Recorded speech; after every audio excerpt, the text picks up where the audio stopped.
जी अस्सलाम वालेकुम दोस्तों, मैं हूं अमजद मलिक और आप देख रहे हैं हमारे यूट्यूब चैनल पंजाब दी शान। आज दा बड़ा अहम टॉपिक जनाब अमर डोगर साहब अगर डिस्कस करते हैं। जिस वीडियो ਨੂੰ ਮੁਕੰਮਲ ਦੇਖਿਆ ਕਰੋ, ਲਾਈਕ ਸ਼ੇਅਰ ਵੀ ਕਰਿਆ ਕਰੋ, ਕਮੈਂਟ ਲਾਜ਼ਮੀ ਕਰਿਆ ਕਰੋ। ਅੱਛਾ, ਕਮੈਂਟ ਦੇ ਵਿੱਚ ਨਾ ਦੱਸਿਆ ਕਰੋ ਕਿ ਕਿਸ ਟੌਪਿਕ ਦੇ ਉੱਤੇ ਅਸੀਂ ਵੀਡੀਓ ਬਣਾਈਏ, ਕਿਉਂਕਿ ਮੈਂ ਅਕਸਰ ਵੀਡੀਓ ਤੁਹਾਡੇ ਕਮੈਂਟ ਦੇਖ ਕੇ ਬਣਾਉਣਾ ਹੁੰਦਾ। ਟੌਪਿਕ ਜਨਾਬ ਅੱਜ ਦਾ ਕਿ ਅਮਰ ਡੋਗਰ ਸਾਹਿਬ ਕਿਸੇ ਜਾਨਵਰ ਨੂੰ ਇੰਜੈਕਸ਼ਨ ਰਿਐਕਸ਼ਨ ਕਰ ਜਾਏ ਜੀ ਤੇ ਉਹਦਾ ਕੀ ਟ੍ਰੀਟਮੈਂਟ ਹੈ, ਉਹਦਾ ਕੀ ਇਲਾਜ ਹੈ ਜੀ? ਅਮਜਦ ਵੀ ਬੇਸਿਕਲੀ ਨਾ 6-7 ਐਸੀਆਂ ਪ੍ਰੋਬਲਮਾਂ ਨੇ ਜਿਨ੍ਹਾਂ ਦਾ ਇੱਕੋ ਹੀ ਇਲਾਜ ਹੈ। ਅੱਛਾ, ਠੀਕ ਹੈ ਜੀ, ਅਸੀਂ ਉਹ ਸਾਰੀ ਦੀ ਸਾਰੀ ਡਿਸਕਸ ਕਰ ਲੈਂਦੇ ਹਾਂ। ਹੂੰ ਬੇਸਿਕਲੀ ਜਾਨਵਰ ਨੂੰ ਜਦੋਂ ਇੰਜੈਕਸ਼ਨ ਕੋਈ ਵੀ ਰਿਐਕਸ਼ਨ ਕਰਦਾ ਤਾਂ ਉਹ ਬੇਸਿਕਲੀ ਉਹਦੇ ਬਾਡੀ 'ਚ ਖੜਾ ਹੋ ਜਾਂਦਾ, ਉਹ ਜ਼ਹਿਰ ਦੀ ਸ਼ਕਲ ਇਖਤਿਆਰ ਕਰ ਜਾਂਦਾ ਹੈ। ਅੱਛਾ, ਠੀਕ ਹੈ, ਉਸੇ ਤਰ੍ਹਾਂ ਹੀ ਅਗਰ ਜਾਨਵਰ ਨੂੰ ਕੋਈ ਕੁੱਤਾ ਬਿੱਲੀ ਕੋਈ ਜ਼ਹਿਰੀਲੀ ਚੀਜ਼ ਕੱਟ ਜਾਂਦੀ ਹੈ, ਉਹ ਵੀ ਜ਼ਹਿਰ ਦੀ ਸ਼ਕਲ ਇਖਤਿਆਰ ਕਰ ਜਾਂਦੀ ਹੈ। ਅੱਛਾ, ਠੀਕ ਹੈ, ਇਸੇ ਤਰ੍ਹਾਂ ਹੀ ਅਗਰ ਜਾਨਵਰ ਨੂੰ ਫੂਡ ਪੋਇਜ਼ਨਿੰਗ ਹੋ ਜਾਵੇ ਤੇ ਉਹਦੇ ਜਿਸਮ ਦੇ ਉਹਦੇ ਮਤਲਬ ਐਸੀਆਂ ਜ਼ਹਿਰੀਲੀਆਂ ਗੈਸਾਂ ਉਹਦੇ ਮਿਹਦੇ 'ਚ ਪੈਦਾ ਹੁੰਦੀਆਂ ਨੇ, ਉਹ ਜਿਹੜਾ ਰਿਐਕਸ਼ਨ ਹੈ ਉਹ ਵੀ ਸੇਮ ਚੀਜ਼ ਹੈ, ਉਹਦੇ ਵਿੱਚ ਵੀ ਸੇਮ ਚੀਜ਼ ਹੀ ਯੂਜ਼ ਹੁੰਦੀ ਹੈ। ਅੱਛਾ, ਅਸੀਂ ਸਟਾਰਟ ਕਰਨੇ ਆ ਛੋਟੇ ਤੋਂ ਲੈ ਕੇ, ਅਸੀਂ ਫਿਰ ਉਸ ਤੋਂ ਬਾਅਦ ਵਿੱਚ ਆਵਾਂਗੇ ਇਹ ਉਹਦੇ ਵਾਲੀ ਸਾਈਡ ਤੇ ਇੰਜੈਕਸ਼ਨ ਵਾਲੀ ਸਾਈਡ ਤੇ। ਫਿਰ ਨਾਲ ਮੈਂ ਅੱਜ ਤੁਹਾਨੂੰ ਇੱਕ ਇਹੋ ਜਿਹਾ ਇੰਜੈਕਸ਼ਨ ਦੱਸਾਂਗਾ ਕਿ ਤੁਸੀਂ ਜਦੋਂ ਵੀ ਜਾਨਵਰ ਦੀ ਕੋਈ ਇੰਜੈਕਸ਼ਨ ਵਗੈਰਾ ਲਗਾਉਂਦੇ ਹੋ, ਲਗਾਉਣ ਤੋਂ ਬਾਅਦ ਪਹਿਲੇ ਅੱਛਾ 10 ਮਿੰਟ ਪਹਿਲੇ ਤੁਸੀਂ ਹਰ ਜਾਨਵਰ ਨੂੰ ਤੁਸੀਂ ਉਹ ਵਾਲਾ ਇੰਜੈਕਸ਼ਨ ਲਗਾ ਲੋਗੇ ਤੇ ਕਦੀ ਵੀ ਕੋਈ ਇੰਜੈਕਸ਼ਨ ਉਹਨੂੰ ਰਿਐਕਸ਼ਨ ਨਹੀਂ ਕਰੇਗਾ ਇਨਸ਼ਾਅੱਲਾ। ਅੱਛਾ ਜੀ। ਅੱਛਾ, ਜਦ ਵੀ ਦੇਖੋ ਸਮਟਾਈਮ ਐਸਾ ਹੁੰਦਾ ਕਿ ਜਾਨਵਰ ਕੋਈ ਖੁਰਾਕ ਖਾਂਦਾ ਹੈ, ਬਦ ਹਜ਼ਮੀ ਦੀ ਵਜ੍ਹਾ ਤੋਂ ਉਹਦੇ ਮੂੰਹ ਦੇ ਵਿੱਚੋਂ ਲਾਲਾਂ ਪਾਣੀ ਨਿਕਲਣਾ ਸ਼ੁਰੂ ਹੋ ਜਾਂਦਾ ਹੈ ਨਾ। ਠੀਕ ਹੈ, ਉਹਦੀ ਰੀਜ਼ਨ ਹੈ ਕਿ ਕੋਈ ਜਾਨਵਰ ਨੂੰ ਕੋਈ ਫੰਗਸ ਵਾਲਾ ਕੋਈ ਪੱਠਾ ਖਾ ਲਿਆ ਜਾਨਵਰ ਨੇ। ਅੱਛਾ, ਜਿਸ ਤਰ੍ਹਾਂ ਹੁਣ ਹੈ ਬਰਸੀਨ ਵਗੈਰਾ ਨੂੰ ਕੀੜਾ ਪੈਣਾ ਹੈ, ਉਸ ਸਪਰੇਅ ਵਾਲਾ ਉਹਨੇ ਚਾਰਾ ਖਾ ਲਿਆ ਜਾਂ ਕੋਈ ਉਹਨੇ ਜ਼ਹਿਰੀਲਾ ਕੀੜਾ ਪੱਠਿਆਂ ਦੇ ਨਾਲ ਖਾ ਲਿਆ। ਅੱਛਾ, ਉਹਦੇ ਪੇਟ ਦੇ ਵਿੱਚ ਉਹਦੇ ਨਾ ਪੋਇਜ਼ਨਿੰਗ ਹੋ ਜਾਂਦੀ ਹੈ ਪੇਟ ਦੇ ਵਿੱਚ। ਮੂੰਹ ਦੇ ਵਿੱਚੋਂ ਉਹਦੇ ਲਾਲਾਂ ਟਪਕਣੀ ਸ਼ੁਰੂ ਹੋ ਜਾਂਦੀਆਂ ਨੇ, ਮੂੰਹ ਦੇ ਵਿੱਚ ਇੰਨੀ ਕੁ ਜ਼ਿਆਦਾ ਝੱਗ ਆਉਂਦੀ ਹੈ ਅਮਜਦ ਭਾਈ ਕਿ ਤੁਸੀਂ ਜਾਨਵਰ ਨੂੰ ਛੱਡ ਕੇ ਕਿਤੇ ਬਾਹਰ ਨਿਕਲਦੇ ਹੋ ਨਾ, ਅੱਛਾ, ਤੇ ਤੁਸੀਂ ਦੁਬਾਰਾ ਛੱਤ ਤੇ ਜਾਂਦੇ ਹੋ ਜਾਂ ਆਪਣੇ ਫਾਰਮ ਤੇ ਜਾਂਦੇ ਹੋ ਤੇ ਥੱਲੇ ਝੱਗ ਹੀ ਝੱਗ ਪਈ ਹੁੰਦੀ ਹੈ। ਅੱਛਾ, ਜਾਨਵਰ ਮੂੰਹ ਸੁੜ ਖੜਨ ਦਾ, ਨੱਕ ਚੋਂ ਮੂੰਹ ਚੋਂ ਜਾਨਵਰ ਦੀ ਝੱਗ ਨਿਕਲ ਰਹੀ ਹੁੰਦੀ ਹੈ। ਬੇਸਿਕਲੀ ਨਾ ਕੋਈ ਕੀੜਾ ਕੋਈ ਐਸਾ ਦੀ ਚੀਜ਼ ਕੋਈ ਉਹਦੇ ਅੰਦਰ ਕੋਈ ਰਿਐਕਸ਼ਨ ਕਰ ਜਾਂਦੀ ਹੈ, ਅੱਛਾ, ਜਾਂ ਕਿਸੇ ਜਾਨਵਰ ਨੇ ਤੂੜੀ ਬਹੁਤ ਜ਼ਿਆਦਾ ਖਾ ਲਈ ਹੋਵੇ। ਅੱਛਾ, ਤੂੜੀ ਖਾਣ ਨਾਲ ਵੀ ਇਸ ਤਰ੍ਹਾਂ? ਜ਼ਿਆਦਾ ਤੂੜੀ ਖਾਣ ਦੇ ਨਾਲ ਵੀ ਇਹ ਪ੍ਰੋਬਲਮ ਹੁੰਦੀ ਹੈ। ਅੱਛਾ, ਠੀਕ ਹੈ। ਉਹਦੇ ਨਾਲ ਕੀ ਹੋਏਗਾ ਕਿ ਜਾਨਵਰ ਦੇ ਮੂੰਹ ਦੇ ਵਿੱਚੋਂ ਲਾਲਾ ਟਪਕਣਗੀਆਂ, ਜਾਨਵਰ ਦੇ ਮੂੰਹ ਦੇ ਵਿੱਚੋਂ, ਜਾਨਵਰ ਦਾ ਬੁਰਾ ਹਾਲ ਹੋ ਜਾਏਗਾ। ਐਸੇ ਤਰ੍ਹਾਂ ਹੀ ਅਗਰ ਕੋਈ ਜਾਨਵਰ ਨੂੰ ਤੁਸੀਂ ਬਾਹਰ ਕਿਤੇ ਛੱਡ ਦਿਓ, ਚਰਾਈ ਤੇ ਲੈ ਕੇ ਜਾਂਦੇ ਹੋ, ਮੈਂ ਇੱਕ ਬਹੁਤ ਅਹਿਮ 2-3 ਇੰਜੈਕਸ਼ਨ ਦੱਸਾਂਗਾ। ਇਹ ਜਿਹੜੇ ਚਰਵਾਹੇ ਬਾਹਰ ਆਪਣੇ ਜਾਨਵਰਾਂ ਨੂੰ ਚਰਾਈ ਤੇ ਲੈ ਕੇ ਜਾਂਦੇ ਨੇ ਨਾ, ਅੱਛਾ, ਉਹਨਾਂ ਕੋਲ ਜਿਹੜਾ ਬੈਗ ਹੁੰਦਾ ਜਾਂ ਝੋਲਾ ਹੁੰਦਾ ਨਾ, ਉਸ ਝੋਲੇ ਦੇ ਵਿੱਚ ਹਰ ਟਾਈਮ ਇਹ ਸਮਾਨ ਮੌਜੂਦ ਹੋਣਾ ਚਾਹੀਦਾ ਹੈ। ਅੱਛਾ, ਹਾਂਜੀ, ਬਹੁਤ ਇੰਜੈਕਸ਼ਨ ਮੈਂ ਮਤਲਬ ਕਿ ਬਹੁਤ ਅਹਿਮ ਇੰਜੈਕਸ਼ਨ ਜਿਹੜਾ ਮੈਂ ਦੱਸਾਂਗਾ। ਅੱਛਾ, ਕੋਈ ਜਾਨਵਰ ਨੂੰ ਕੁੱਤਾ ਕੱਟ ਜਾਂਦਾ ਹੈ, ਕੋਈ ਬਿੱਲੀ ਕੱਟ ਜਾਂਦੀ ਹੈ, ਕੋਈ ਬਿੱਛੂ ਕੱਟ ਜਾਂਦਾ ਹੈ, ਕੋਈ ਸੱਪ ਲੜ ਜਾਂਦਾ ਬਾਹਰੋਂ। ਠੀਕ ਹੈ, ਠੀਕ ਹੈ, ਲੇਕਿਨ ਹੈਗਾ ਕਿ ਸੱਪ ਐਸੇ ਨੇ ਉੱਤੇ 1 ਸੈਕਿੰਡ ਦੀ ਮੁੱਲ ਤੇ ਵੀ ਨਹੀਂ ਦਿੰਦੇ ਨਾ, ਨਹੀਂ ਦਿੰਦੇ, ਬਹੁਤ ਜ਼ਿਆਦਾ ਜ਼ਹਿਰੀਲੇ ਨੇ। ਬਿਲਕੁਲ ਸਹੀ। ਲੇਕਿਨ ਅਗਰ ਤੁਸੀਂ ਇਹ ਦੇਖਿਆ ਕਿ ਸੱਪ ਲੜ ਕੇ ਸੱਪ ਪਲਟ ਗਿਆ ਤੇ ਤੁਹਾਡਾ ਜਾਨਵਰ ਸਟੇਬਲ ਹੈਗਾ, ਤੁਸੀਂ ਫੌਰਨ ਆਪਣੇ ਬੈਗ ਦੇ ਵਿੱਚੋਂ ਚੀਜ਼ਾਂ ਕੱਢੋ, ਤੁਸੀਂ ਆਪਣੇ ਜਾਨਵਰ ਨੂੰ ਦੇ ਦਿਓਗੇ। ਚੀਜ਼ਾਂ ਮੈਂ ਐਂਡ ਤੇ ਇਸ ਲਈ ਦੱਸਾਂਗਾ ਅਮਜਦ ਭਾਈ ਕਿ ਮੈਂ ਪਹਿਲੇ ਦੱਸਾਂਗਾ ਲੋਕਾਂ ਨੇ ਵੀਡੀਓ ਪੂਰੀ ਨਹੀਂ ਵੇਖੀ। ਵੀਡੀਓ ਪੂਰੀ ਨਹੀਂ ਵੇਖਣੀ, ਬਿਲਕੁਲ। ਅੱਜ ਮੈਂ ਤੁਹਾਨੂੰ ਜਿਹੜੀ ਗੱਲਬਾਤ ਹੈ ਨਾ, ਠੀਕ ਹੈ, ਅੱਜ ਮੈਂ ਦੱਸਣੀ ਐਂਡ ਤੇ ਨੇ। ਕੀ ਬਾਤ ਹੈ, ਕੀ ਬਾਤ ਕਿਉਂਕਿ ਹੈ। ਉਹਦੀ ਵਜ੍ਹਾ ਪਤਾ ਹੀ ਸਾਰਿਆਂ ਦਾ ਇੱਕੋ ਹੀ ਹੱਲ ਹੈ। ਠੀਕ ਹੈ। ਅੱਛਾ, ਇਹਦੇ 'ਚ ਇੱਕ ਚੀਜ਼ ਹੋਰ ਮਿਲ ਪਈ ਜਾਂਦੀ ਹੈ ਕਿ ਅਗਰ ਤੁਹਾਡੇ ਜਾਨਵਰ ਨੂੰ ਮੂੰਹ ਖੋਰ ਹੋ ਜਾਂਦਾ ਹੈ, ਅੱਛਾ, ਬੱਕਰੀ ਗਾਂ ਭੈਂਸ, ਤੁਸੀਂ ਟ੍ਰੀਟਮੈਂਟ ਕਰਦੇ ਹੋ। ਅੱਛਾ, ਉਹਨਾਂ ਦੀ ਟ੍ਰੀਟਮੈਂਟ ਤੇ ਅਸੀਂ ਬਾਅਦ ਚੋਂ ਕਰਾਂਗੇ, ਪਹਿਲੇ ਉਹਨਾਂ ਦਾ ਟ੍ਰੀਟਮੈਂਟ ਹੋਣੀ ਕਿਸ ਤਰ੍ਹਾਂ ਅਸੀਂ ਉਹ ਦੱਸਦੇ ਹਾਂ। ਅੱਛਾ, ਉਹਦੇ ਲਈ ਵੀ ਜਾਨਵਰ ਦੇ ਮੂੰਹ ਦੇ ਵਿੱਚੋਂ ਨਾ ਲਾਲਾਂ ਟਪਕਦੀਆਂ ਨੇ। ਅੱਛਾ, ਤੁਸੀਂ ਉਹਦੇ ਮੂੰਹ ਦੇ ਗ੍ਰੈਸਲਿਨ ਲਗਾਉਂਦੇ ਹੋ, ਕੁਝ ਵੀ ਲਗਾਉਂਦੇ ਹੋ, ਉਹ ਮੈਡੀਸਨ ਉਹਦੇ ਮੂੰਹ ਦੇ ਵਿੱਚ ਨਹੀਂ ਠਹਿਰ ਸਕਦੀ। ਉਹਨੂੰ ਵੀ ਤੁਸੀਂ ਉਹੀ ਇੰਜੈਕਸ਼ਨ ਲਗਾਉਣਾ ਹੈ।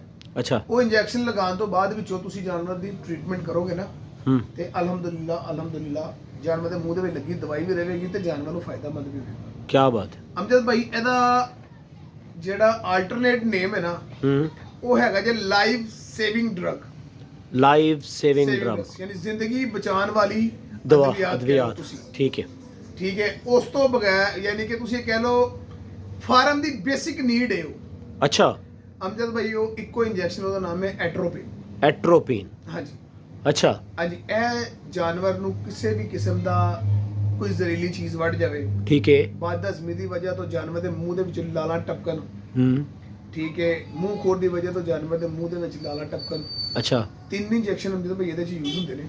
ਅੱਛਾ ਇਹ ਸਾਰੇ ਮਰਜ਼ਾਂ ਦੇ ਵਿੱਚ ਅੱਛਾ ਮੈਂ ਤਿੰਨਾਂ ਦੇ ਨਾਮ ਦੱਸ ਦਿੰਦਾ ਵਾਂ। ਹਾਂ ਲਗਾਉਣਾ ਤੁਸੀਂ ਜਾਨਵਰ ਦੇ ਬੋਡੀ weight ਦੇ ਮੁਤਾਬਿਕ ਹੈ। ਠੀਕ ਹੈ ਇਹਦੇ ਵਿੱਚ ਅਗਰ ਜਾਨਵਰ ਨੂੰ ਸੱਪ ਲੜ ਜਾਵੇ ਅੱਛਾ ਤੇ ਸਿਰਫ ਸੱਪ ਲੜਨ ਤੇ ਠੀਕ ਜਾਂ ਕੋਈ ਹਲਕਾ ਕੁੱਤਾ ਵੜ ਜਾਵੇ, ਅਕਸਰ ਨਾ ਜਾਨਵਰਾਂ 'ਚ ਬਾਵਲਾਪਨ ਆ ਜਾਂਦਾ ਹੈ, ਕੋਈ ਜ਼ਹਿਰੀਲਾ ਕੁੱਤਾ ਵੜ ਜਾਂਦਾ ਉਹਨਾਂ ਨੂੰ, ਹੂੰ ਤੇ ਮਤਲੂਬਾ ਮਿਕਦਾਰ ਨਾਲੋਂ ਤੁਸੀਂ 2 ml ਜ਼ਿਆਦਾ ਲਗਾਉਣਾ ਹੈ। ਠੀਕ ਹੈ ਅੱਛਾ ਯਾਨੀ ਕਿ ਅਗਰ 5 cc ਦਾ ਉਹਦੇ ਵਜ਼ਨ ਦੇ ਮੁਤਾਬਿਕ ਡੱਬੀ ਦੇ ਉੱਪਰ 5 cc ਲਿਖਿਆ ਨਾ, ਤੁਸੀਂ 7 cc ਲਗਾਉਣਾ ਹੈ। ਠੀਕ ਹੈ ਠੀਕ ਹੈ, ਉਹਦੇ ਵਿੱਚ ਅੰਦਰ ਭਾਈ ਇੱਕ ਦੇਸੀ ਚੀਜ਼ ਯੂਜ਼ ਹੁੰਦੀ ਹੈ ਹੂੰ ਤੇ 3 ਇੰਜੈਕਸ਼ਨ ਯੂਜ਼ ਹੁੰਦੇ ਨੇ। ਅੱਛਾ ਇੰਜੈਕਸ਼ਨ ਅੰਦਰ ਭਾਈ ਐਟ੍ਰੋਪਿਨ, ਹੂੰ ਪੈਨਾਕਾਰਡ ਤੇ B12 B- B12 ਦੇ ਵਿੱਚ ਡਿਫਰੈਂਟ ਇੰਜੈਕਸ਼ਨ ਆ ਜਾਂਦੇ ਨੇ। ਨੈਰੋਬਿਨ ਆ ਜਾਂਦਾ ਹੈ, B12 ਆਪ ਆ ਜਾਂਦਾ ਹੈ, ਸਾਈਨਾਕੋਬ ਆ ਜਾਂਦਾ ਹੈ, ਸੈਲੀਵੇਟ ਜਾਂ ਕੋਈ ਵੀ ਐਸਾ ਇੰਜੈਕਸ਼ਨ ਜਿਹਦੇ ਵਿੱਚ B12 ਸ਼ਾਮਿਲ ਹੋਵੇ।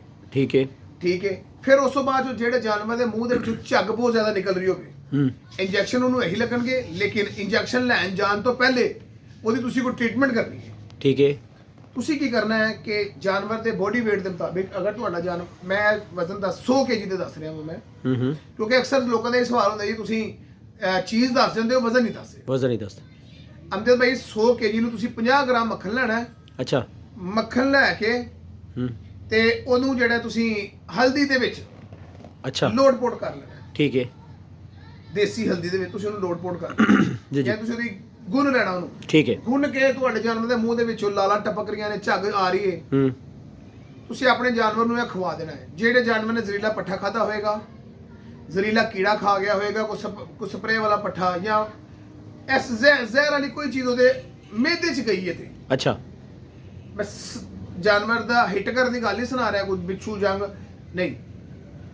ਮੇਦੇ ਚਲੇ ਇਹ ਮੈਂ ਦੱਸਾਂ ਜਿਹੜੇ ਜਾਨਵਰ ਦੇ ਮਿਹਦੇ ਵਿੱਚ ਕੋਈ ਜ਼ਹਿਰੀਲੀ ਚੀਜ਼ ਚਲੇਗੀ, ਉਹਨੂੰ ਤੁਸੀਂ ਪਹਿਲੇ ਮੱਖਣ ਦੇਣਾ ਹਲਦੀ ਲਗਾ ਕੇ। ਅੱਛਾ ਉਸ ਤੋਂ ਬਾਅਦ ਜੋ ਤੁਸੀਂ ਇਹ ਤਿੰਨੇ ਟੀਕੇ ਅਪਲਾਈ ਕਰਨੇ। ਟੀਕੇ ਮੈਂ ਫਿਰ ਨਾਮ ਦੱਸ ਰਿਹਾ, ਐਟ੍ਰੋਪਿਨ, ਹੂੰ ਪੈਨਾਕਾਰਡ, B12 ਅੱਛਾ ਕਿਸੇ ਵੀ ਸ਼ਕਲ ਦੇ ਵਿੱਚ ਹੋ ਜਾਏ। ਅੱਛਾ ਠੀਕ ਹੈ। ਅੱਛਾ, ਹੁਣ ਜਿਹੜੇ ਅੰਦਰ ਭਾਈ ਤੁਸੀਂ ਬਾਹਰ ਜਾਂਦੇ ਹੋ, ਕੋਈ ਜਾਨਵਰ ਨੂੰ ਕੁੱਤਾ ਬਿੱਲੀ ਕੋਈ ਸੱਪ ਵੱਢ ਜਾਂਦਾ ਹੈ, ਤੁਹਾਡੇ ਝੋਲੇ ਦੇ ਵਿੱਚ ਇਹ ਵਾਲੇ ਇੰਜੈਕਸ਼ਨ ਮੌਜੂਦ ਹੋਣੇ ਚਾਹੀਦੇ ਨੇ। ਫਿਰ ਦੁਬਾਰਾ ਫਿਰ 3 ਨਾਮ ਲੈਣਾ ਵਾ, ਐਟ੍ਰੋਪਿਨ, ਹੂੰ ਪੈਨਾਕਾਰਡ ਤੇ B12। ਇਹ ਜਿੰਨੇ ਮੇਰੇ ਦੋਸਤ ਚਰਵਾਹੇ ਨੇ, ਹੂੰ ਖਾਸ ਤੌਰ ਤੇ ਆਪਣੇ ਉਹ ਜਿਹੜੇ ਨੇ ਜਨੂਬੀ ਪੰਜਾਬ ਹੈ ਉਹ ਤੁਹਾਡਾ, ਜੀ ਜੀ ਜਨੂਬੀ ਪੰਜਾਬ ਉਹ ਜਿੱਧਰ ਬਹਾਵਲਪੁਰ ਜੀ, ਬਹਾਵਲਨਗਰ। ਉਹ ਜ਼ਿਆਦਾ ਨਾ ਰੇਗਿਸਤਾਨਾਂ ਦੇ ਵਿੱਚ ਉਧਰ ਰੇਤਲੀ ਇਲਾਕਾ ਹੈ ਨਾ ਜ਼ਿਆਦਾ। ਜੀ ਜੀ ਫੋਟਾਬਾਸ ਉਹ ਅਗਲਾ ਏਰੀਆ ਜੀ ਉਧਰ ਹੈ। ਮੈਨੂੰ ਲੱਗਦਾ ਕਿ ਉਹ ਜ਼ਿਆਦਾ ਨਾ ਰੇਤਲੀ ਇਲਾਕਾ ਉਹਨਾਂ ਇਲਾਕੇ ਦੇ ਵਿੱਚ ਨਾ ਕੀੜੇ ਪਤੰਗੇ ਬਿੱਛੂ ਤਰ੍ਹਾਂ ਜ਼ਿਆਦਾ ਹੁੰਦੇ ਨੇ ਬਿਲਕੁਲ ਹੁੰਦੇ। ਚਰਵਾਹ ਹੈ ਆਪਣੇ ਜਾਨਵਰ ਨੂੰ ਬਾਹਰ ਲੈ ਕੇ ਜਾਂਦੇ ਨੇ ਤੇ ਆਪਣੇ ਝੋਲੇ ਦੇ ਵਿੱਚ ਨਾ ਹੂੰ ਐਟ੍ਰੋਪਿਨ, ਹੂੰ B12 ਤੇ ਪੈਨਾਕਾਰਡ ਦਾ ਇੰਜੈਕਸ਼ਨ ਜ਼ਰੂਰ ਰੱਖਣ। ਠੀਕ ਹੋ ਗਿਆ। ਇਹ ਪਹਿਲੇ ਆਪਣੇ ਜਾਨਵਰ ਨੂੰ ਇਹ ਚੀਜ਼ਾਂ ਲਗਾਉਣ। ਹਾਂ ਇਹ ਚੀਜ਼ਾਂ ਲਗਾ ਕੇ ਫੌਰਨ ਤੋਂ ਪਹਿਲੇ ਜਿੱਥੋਂ ਵੀ ਮੱਖਣ ਤੇ ਹਲਦੀ ਮਿਲੇ, ਠੀਕ ਹੈ ਅਗਰ ਗੋਕਾ ਮਿਲ ਜਾਵੇ, ਆਈ ਮੀਨ ਟੂ ਸੇ ਕਿ ਗਾय ਦਾ ਹੂੰ ਵੈਲ ਐਂਡ ਗੁੱਡ ਨਾ ਮਿਲੇ ਤੇ ਭੈਂਸ ਦਾ ਵੀ ਬਹੁਤ ਅੱਛਾ ਹੈ। ਠੀਕ ਹੈ ਇਹ ਇੰਜੈਕਸ਼ਨ ਲਗਾ ਦੇਣ, ਸਾਥ ਮੱਖਣ ਉੱਤੇ ਹਲਦੀ ਲਾ ਕੇ ਆਪਣੇ ਜਾਨਵਰ ਨੂੰ ਖਵਾ ਦੇਣ। ਹੂੰ ਇਨਸ਼ਾਅੱਲਾ ਤਾਲਾ ਜ਼ਹਿਰ ਆਪਣੀ ਜਗ੍ਹਾ ਤੋਂ ਅੱਗੇ ਨਹੀਂ ਜਾਏਗਾ ਇਨਸ਼ਾਅੱਲਾ ਤਾਲਾ। ਕੀ ਬਾਤ ਜ਼ਬਰਦਸਤ। ਅਮਜਦ ਭਾਈ ਬਹੁਤ ਸਾਰੀਆਂ ਬਿਮਾਰੀਆਂ ਐਸੀਆਂ ਨੇ ਜਿਨ੍ਹਾਂ ਦਾ ਇਲਾਜ ਹੈ।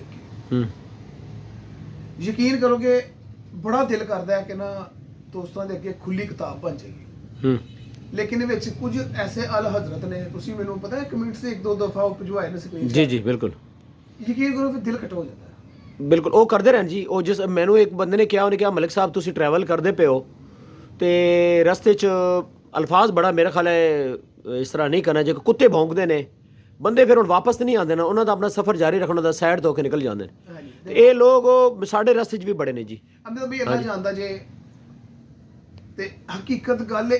ਇੱਕ ਚੀਜ਼ ਯਕੀਨ ਕਰੋਗੇ ਐਡੀ ਖੁੱਲ ਕੇ ਲੋਕਾਂ ਨੂੰ ਦੱਸੀ ਦੀ ਹੈ। ਹੁਣ ਮੈਂ ਇੱਕ ਵੀਡੀਓ ਇੱਕ ਲਗਾਈ, ਅੰਦਰ ਵੀ ਮੈਂ ਉੱਤੇ ਨਾ 4 ਮਲਟੀ ਵਿਟਾਮਿਨ ਦੱਸੇ ਮੈਂ। ਅੱਛਾ ਯਾਰ ਉਹਦੇ ਬਾਵਜੂਦ ਇੱਕ ਬੰਦਾ ਮੈਨੂੰ ਫੋਨ ਕਰਕੇ ਕਹਿੰਦਾ ਡਾਕਟਰ ਸਾਹਿਬ ਜਿਹੜੇ ਤੁਸੀਂ ਮਲਟੀ ਵਿਟਾਮਿਨ ਦੱਸੇ ਨੇ, ਮੈਨੂੰ WhatsApp ਤੇ ਕਰ ਦੇਣਾ, ਤੂੰ ਅੰਨਾ ਤੂੰ ਵੀਡੀਓ ਪੂਰੀ ਵੇਖਣਾ, ਵੀਡੀਓ ਤੇ ਵੇਖ ਨਾ। ਹਾਂ ਇਸੇ ਤਰ੍ਹਾਂ ਕਰਦੇ ਨੇ ਬਿਲਕੁਲ। ਅਸੀਂ ਲੋਕੀ ਸਾਨੂੰ ਵਿਹਲੇ ਸਮਝਦੇ ਨੇ ਕੀ ਬਿਲਕੁਲ। ਨਾਲੇ ਪਤਾ ਕਿ ਜੀ ਭਾਈਜਾਨ ਗੱਲ ਇਸ ਤਰ੍ਹਾਂ ਹੈ ਕਿ ਅਗਰ ਕਿਸੇ ਬੰਦੇ ਨੂੰ ਫਿਰ ਵੀ ਕੋਈ ਗੱਲ ਸਮਝ ਨਹੀਂ ਆਉਂਦੀ ਜਨਾਬ ਆਲਾ, ਤੇ ਤੁਸੀਂ ਇਸ ਤਰ੍ਹਾਂ ਕਰੋ, ਦੁਬਾਰਾ ਵੀਡੀਓ ਵੇਖ ਲਓ, ਤੁਹਾਨੂੰ ਸਮਝ ਆ ਜਾਏਗੀ। ਵੀਡੀਓ ਦੇ ਵਿੱਚ ਅਸੀਂ ਤਫਸੀਲਨ ਦੱਸਦੇ ਪਏ ਕਿ ਖਾਲੀ ਜੀ ਬਿਲਕੁਲ ਇਸ ਤਰ੍ਹਾਂ ਹੀ ਕਰਦੇ। ਤੇ ਬਾਕੀ ਜਨਾਬ ਅੱਲਾ ਇਹ ਤੁਸੀਂ ਬੜਾ ਤਫਸੀਲ ਨਾਲ ਇਹ ਦੱਸਿਆ, ਇਹ ਤੁਹਾਡੀ ਬੜੀ ਮੁਹੱਬਤ ਹੈ ਜੀ ਅਮਰ ਡੋਗਰ ਸਾਹਿਬ। ਸਾਡੀ ਕੋਸ਼ਿਸ਼ ਹੁੰਦੀ ਹੈ ਕਿ ਕੋਈ ਨਾ ਕੋਈ ਟੌਪਿਕ ਡਿਸਕਸ ਕਰੀਏ।